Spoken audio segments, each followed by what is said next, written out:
제가 맡은 강연은 30부분입니다. 인트로덕션입니다. 제임스 홀이 누구인지에 대해서 말씀을 드리려고 합니다. 그 자료집을 보시면 제가 자료집을 가지고 이제 다는 읽지 않겠습니다. 서문을 보시면 우리나라 근대 의료 역사의 시작은 고종 임금님께서 맥클레이에게 너희가 의료와 교육 사업을 시작해도 좋다라는 허락을 내리신 일에서 시작합니다. 그 후 스크래튼이 조선에 와서 병원을 시작하고 그가 시작한 여성병원에 오게 된 이가 로제타홀이고 그 로제타홀을 따라서 오게 된 이가 윌리엄 제임스 홀입니다. 특별히 올해는 인천기독병원, 로제타홀이 세운 병원이 인천기독병원인데 인천기독병원이 세워진 지 100년을 기리며 로제타홀 기념관을 세우게 되었고 로제타홀 기념관이 이 감리교회와 함께 제임스 홀을 기리는 일을 할 수 있어서 감사합니다. 특별히 보면 서론의 맨 끝에 보면 제가 이렇게 썼어요. 예, 로제타홀 기념관은 이들 개화기로부터 근대야 그리고 20세기 초까지 한국 근대 의료 역사를 형성해간 의료인들의 삶, 그들의 의료 흔적과 정신을 담아 기릴 수 있는 근대 의료 역사 박물관이 인천에 건립되기를 소망한다. 더불어 로제타홀의 남편이었던 윌리엄 제임스 홀에 대한 130주년을 맞아 심포지엄을 열어 자신의 건강까지 잃어가며 조선 사람을 사랑했던 그의 삶과 사역을 기리는 일을 하게 되었다. 따라서 본글에서는 윌리엄 제임스의 홀의 소년 시절, 다시 학교로 의과대학 입학, 선교사로 헌신하기까지의 신앙 여정, 그리고 닥터가 된 후 조선에 오기까지의 의사로서의 삶을 오늘 제가 말씀드리려고 합니다. 먼저 윌리엄 제임스 홀의 어린 시절을 보면 제임스 홀은 이게 제가 좀 봐야지 알 것 같은데 윌리엄 홀의 그 어린 시절을 보면 윌리엄 홀은 아주 특별하게 뛰어난 소년은 아니었어요. 아주 평범한 사람이었습니다. 그리고 그가 나고 자란 것이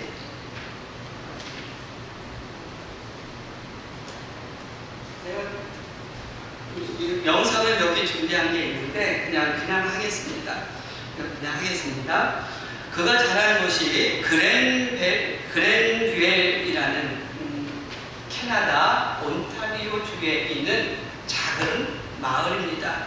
토론토에서 북동쪽으로 차로 3시간에서 4시간 운전하면 도착할 수 있습니다. 현재 그랜듀엘의 인구수는 한 10,000명 미만의 작은 마을입니다. 제임스 홀이 태어나고 자랐던 1800년대 주민의 수는 아마 1,000명 미만이었을 거로 추정합니다. 왜 그렇게 추정하냐면 그 옆에 마을에 린이라는 마을이 있습니다. 이거 혹시 켜주시면 안 돼요? 린이라는 사진을 제가 몇 장 준비한 게 있었는데 아니요, 그냥 하겠습니다. 사진이 안 뜨는 것 같아요. 린이라는 마을이 제가 이건 논문을 심포지엄을 준비하면서 그 당시의 인구수들이 어떻게 되는지를 자료를 찾아봤더니 그 린이라는 마을은 인구가 한 750명 정도였대요. 근데 그 린이라는 마을의 학생 수는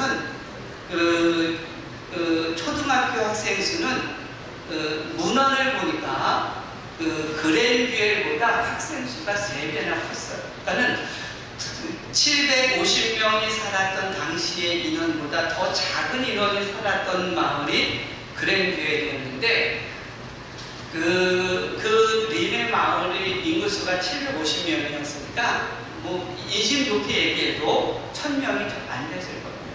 그러니까는 이 1000명이 안 되는 작은 도시. 그런데 그 마을의 규모는 아마 우리나라의 한 구, 동구나 남구 이 정도의 사이즈의 그런 땅을 가지고 있는 도시인데 농업에 종사하는 사람들이 대부분이었습니다. 학교는 그랜듀엘에서 운영하는 1학년부터 8학년까지 있는 그 초등학교가 하나 있는 마을이었는데 이 학교에 기록에 의하면 5살의 가을에 제임스 홀이 입학했다고 합니다. 그리고 당시의 기록들을 보면 아주 성품이 착한 아이, 하찮은 일에도 세심한 주의를 기울이는 아이, 천재를 여기거나 뛰어난 재능을 갖고 있지 않았지만 종교의 거룩한 영향에 의해 부드럽고 원만한 일품을 가지고 있던 아이, 이렇게 기록하고 있습니다. 그런데 이 제임스 홀이 16세 이제 학교를 졸업하고 아덴이라는 곳으로 장사를 배우겠다고 떠나게 됩니다. 여기서 목공일을 배우면서 일하다가 아덴이라는 도시에 가서 사는 1년 반 동안 건강이 급격히 악화되어 결핵으로 죽게 되었을 때에 자기 집이 있는 그랜듀엘로 되돌아옵니다.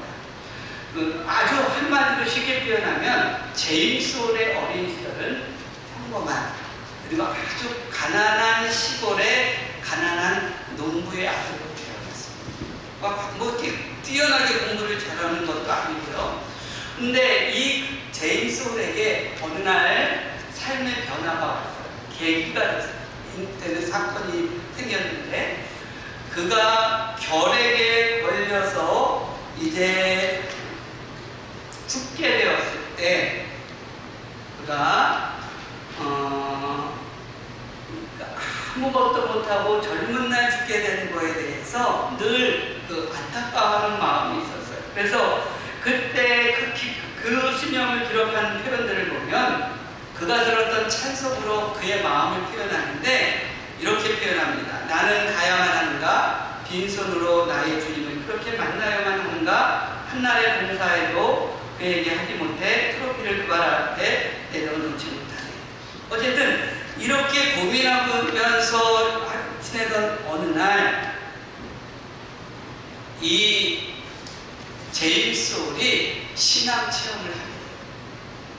그리고 하나님의 은혜로 병이 낫게 되고 내가 하나님의 일을 하기 위해서는 공부를 해야 되겠다라는 생각을 하고 그가 다시 옛날에 졸업했던 초등학교로 되돌아가서 공부를 하게 됩니다. 근데 그때 우리는 졸업하면은 졸업장을 다 받을 거라고 생각을 하잖아요. 근데 캐나다는 제가 캐나다를 13년을 살다 왔거든요. 그래서 캐나다의 교육제도에 대해서 잘 알아요. 아이들이 초등학교를 졸업하고 그래서 보면 학교를 졸업할 때가 되었어도 8학년을 마치고 졸업하게 되었어도 성적이 좋지 않으면 졸업장은 안 줘요. 그냥 학교를 내보내기는 하지만 졸업장을 주지 않고 내보내요. 근데 이 제임스 홀은 8학년을 마치고 졸업을 했는데 성적이 별로 좋지 않아서 그냥 졸업했어요. 그런데 그가 은혜를 받고 공부해야 되겠다라는 생각이 들었을 때 그 그랜듀엘에 있는 학교로 되돌아가서 그 학교의 선생님한테 간청을 했어요. 내가 공부를 해야 되겠으니 상급반에 넣어주세요. 근데 그때 그 학교에서 공부했던 선생님이 그를 받아주어서 공부를 할 수 있게 합니다. 그리고 그가 열심히 공부해서 1년 만에 고등학교에 들어갈 수 있는 자격증을 받습니다.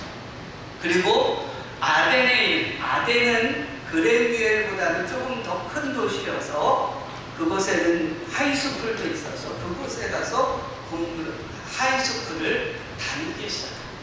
어쨌든 그가 아주 평범하고 그리고 별 뛰어난 재능이 없는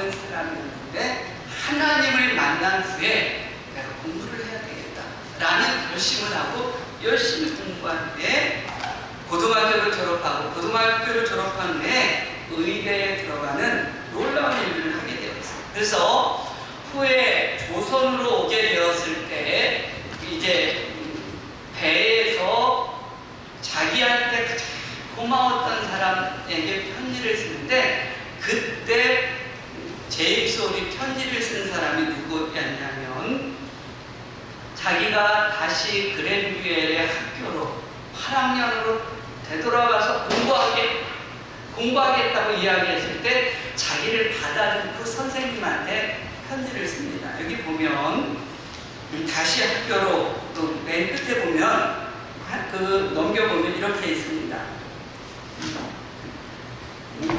맨 끝에 보면 친애하는 캔들릭 부인, 저는 결코 당신이 제게 주신 친절과 깊은 관심을 잊지 못할 겁니다. 그것은 오늘 나의 생을 만드는데 큰 몫을 차지했습니다.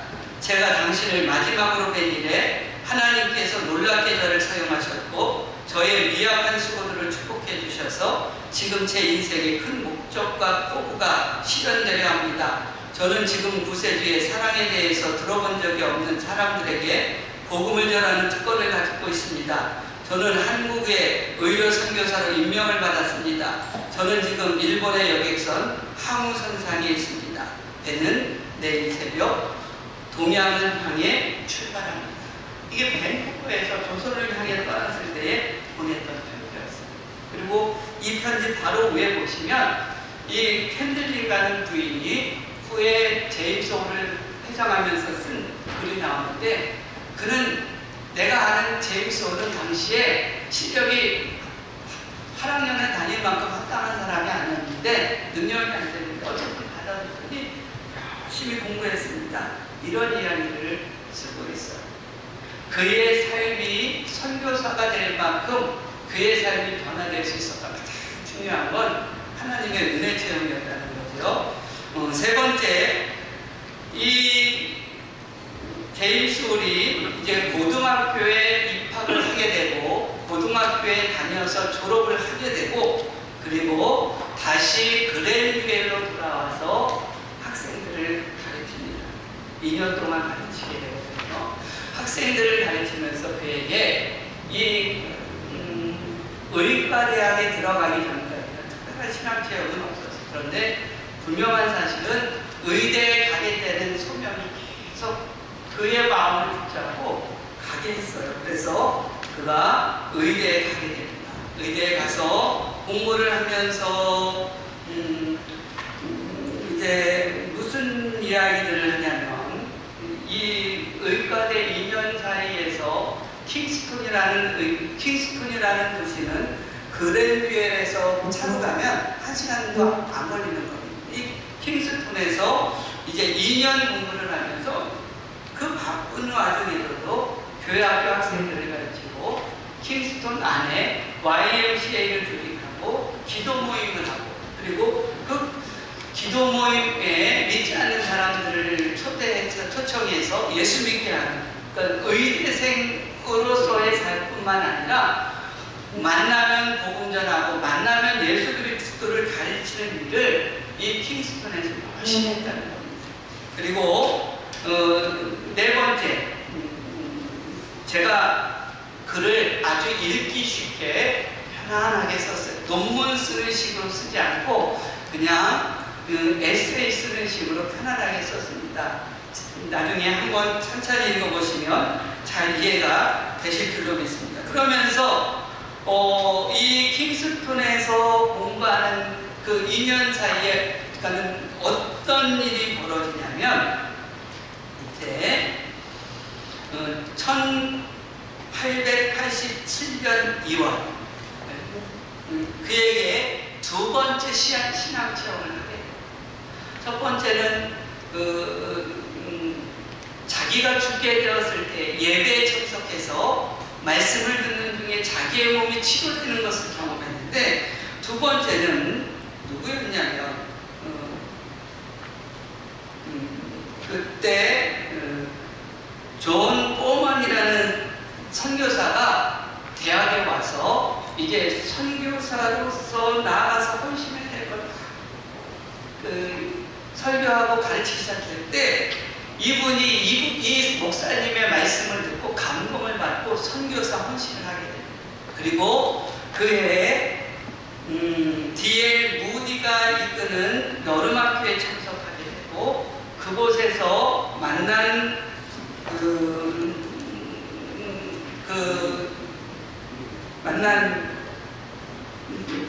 만남을 통해 가지고 학교를 뉴욕으로 지금 옮겨가게 돼요. 제가 갑자기 이름이 생각이 안 났어요. 어쨌든 그래서 뉴욕에 가서 벨레뷰 의과대학을 다시 졸업하게 되고 그리고 거기서 의사가 됐는데 네 번째로 퀸즈 대학은 얼른 넘어가겠습니다. 네 번째 저니 오브 비커밍 어 미셔너리 그 선교사가 될 때까지의 신앙 여정을 다시 한번 생각해 보면 제임스 홉을 제가 여기 보면 지금 얘기한 것들을 다시 설명해 놓고 있는데 제가 그 머릿속에 있는 걸로 막 이야기를 해서 이걸 다 읽으려면 시간이 많이 걸려서 여기 보면 이렇게 이야기합니다. 1874년 10월 제임스 홀에게는 오래도록 기억에 남을 신앙적 체험의 순간이 있었다. 그랜듀엘 교회에 부흥회가 있었다. 그 집회에서 제임스 홀이 성령의 임재를 경험한 것이다. 1874년 10월 24일 제임스 홀은 용서하시는 구세주의 사랑 안에서 풍성한 충족감을 느꼈다. 당시를 회상하며 홀은 나는 19세 때 하나님께 귀의하였다. 나의 핵심은 대낮같이 분명하였다. 얼마 동안 나의 생명은 영속하는 하나님의 빛 속에 있었다. 한계의 그늘도 나를 막지 못했다라고 회상하였다. 그리고 5년 후에 제임스 홀은 다시 한번 하나님의 은혜를 체험하는데 결핵에 걸려서 죽게 되었을 때입니다. 이때 윈터 목사님의 설교를 들으며 자기의 몸이 치유되는 체험을 한 후에 이때는 늘 헌신의 찬양을 많이 했어요. 근데 이때 제임스 홀의 그 체험 후에 그의 삶에 세 가지 변화가 일어납니다. 어떤 변화가 일어나냐면 첫째는 가정 예배를 드렸어요. 가정 예배를 인도해서 가족들을 다 교회로 인도했습니다. 두 번째 변화는 뭐였냐면 내가 공부를 하지 않으면 하나님의 일을 할 수 없어. 그 결심을 하게 되고 학교에 찾아가서 열심히 공부해서 고등학교, 대학교, 그리고 의사가 되게 됩니다. 이게 엄청난 변화입니다. 그리고 세 번째 변화는 그 순간부터 그가 어디에 고등학교에 들어가든지 고등학교를 졸업하고 또 초등학교에 가서 교사가 되든지 또 의대에 가서 학생들 의대에 가서 공부를 하든지 의사가 되어서 졸업하고 의사가 되어서 환자를 치료할 때든지 늘 교회학교 교사라서 아이들을 가르쳤어요. 그리고 늘 기회가 있을 때마다 복음 전하는 일들을 이분이 굉장히 많이 하였습니다. 그는 의사로서의 삶보다 복음 전하는 사람으로서의 삶을 먼저 살기 시작했다는 겁니다. 이 네 번째 선교사가 되기까지의 과정은 그렇습니다. 그 다음 다섯 번째 닥터로서의 삶을 보면 이 닥터로서의 삶을 보면 뉴욕에 가서 마지막 2년 동안 의사가 되기 위해서 공부하는 동안 그리고 의사가 된 다음에 또 메디슨가에서 또 사역하는 동안 그의 사역은 다 힘들고 어려웠습니다. 그리고 가난했어요. 학기 중에는 공부했고 방학 때는 돈을 벌었고 그런데도 그 가난한 생활 속에서도 어려운 사람들을 보면 자기의 주머니를 열어서 도와주는 일을 주저하지 않았습니다. 그리고 늘 어린아이들한테 가르치는 일을 열심히 했습니다. 그런 이야기들이 여기에 기록되어 있습니다. 그리고 이제 나오는 글을 보면 이거는 제가 읽겠습니다. 제임스 홀은 유년 시절부터 닥터가 된 후에도 변함없이 늘 모든 사람의 사람에게 친절하였다. 제임스 홀은 연령과 계층의 벽을 넘어 사람들의 친구가 되려고 노력하였다. 그래서 많은 사람들은 제임스 홀을 친밀하게 생각하였다. 청년 시절의 제임스 홀의 모습을 잘 표현해주는 한 문장이 생각난다. 모든 사람들이 그를 사랑했고 그를 잘 아는 사람들은 그를 사랑했어요. 닥터로서 적합한 제임스 홀의 성품을 알려주는 일화도 있다. 제임스 홀은 오랫동안 병중에 있던 딜로이 부인을 자주 방문하며 도와주었다. 닥터가 되기 이전에도 그는 아픈 사람들을 돌봐주는 일을 주저하지 않고 하였다. 이런 제임스 홀을 바라보며 사람들은 제임스에게 복음을 전하는 목사가 되는데 목표를 두라고 권하였다. 홀의 어머니는 너는 인류에게 커다란 유용함이 되기 위해 태어났어. 금속은 너를 의사로 만들 거야. 너는 육체와 영혼을 모두 돌봐야 한다고 말하기도 하였다. 다시 제임스 홀에 살펴보면 그는 의사가 되기 전부터 복음을 전하는 일에 헌신된 사람이었고 늘 기회를 만들어 복음을 전하였다. 또한 복음을 전하기 이전부터 온유한 성품으로 주변의 사람들에게 선한 영향력을 끼치는 사람이었다. 성장기에 가난한 환경, 학비를 벌어가며 공부를 해야 했던 대학 시절 많지 않았던 자신의 생활비도 어려운 환자들에게 주는 것을 주저하지 않았던 그의 삶은 의사가 된 후에도 변하지 않았다. 자신의 명예와 부를 추구하지 않았으며 하나님 앞에서 자신을 드릴 수 있는 기회를 갖게 된 사실에 늘 감사하였고 복음을 전하는 사역자의 삶을 살았다. 이러한 교회는 그의 모습을 신뢰하였다. 부자는 그를 신실한 청지기요 현명한 사람으로 보았다. 그리고 곤궁한 사람들은 그를 사랑과 동정이 많은 친구라고 보았다.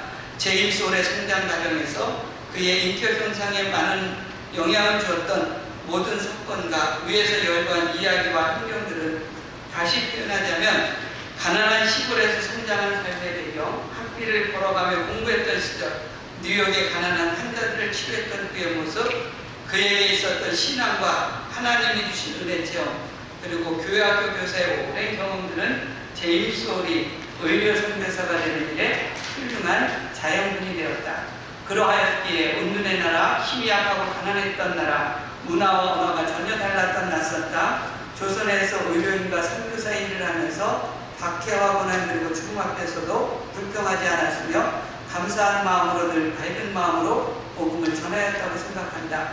특별히 그의 작은 마을에서의 성장 배경과 오랜 교회학교 교사 경험이 조선의 어린아이들의 친구가 되어주고 가난한 사람들을 찾아 치료하는 일을 잘 할 수 있게 도왔다고 생각한다. 그런 그의 모습이 오랫동안 조선 사람들의 마음속에 남았기에 조선 사회는 그를 기억하며 성인 한학이라고 칭송하였다. 자, 제가 시간에 맞추느라고 그냥 막 빨리빨리 해서 전달이 잘 되는지 모르겠습니다. 어쨌든 읽는 게 좀 바쁘시더라도 시간을 내서 한번 읽어보시면 잘 이해하실 수 있게 저는 최선을 다해서 글을 썼다고 생각을 합니다. 이 제임스 홀이 정말 닥터가 될 만한 그릇은 자기가 아니었다고 고백을 하는데 그가 하나님의 은혜를 체험한 다음에 하나님께서 그를 그렇게 만들어 가셨어요. 그 만들어 가시는 가운데 순종했던 모습이 그의 어린 시절 카나다 뉴욕에서의 삶이 그대로 담겨져 있습니다. 감사합니다.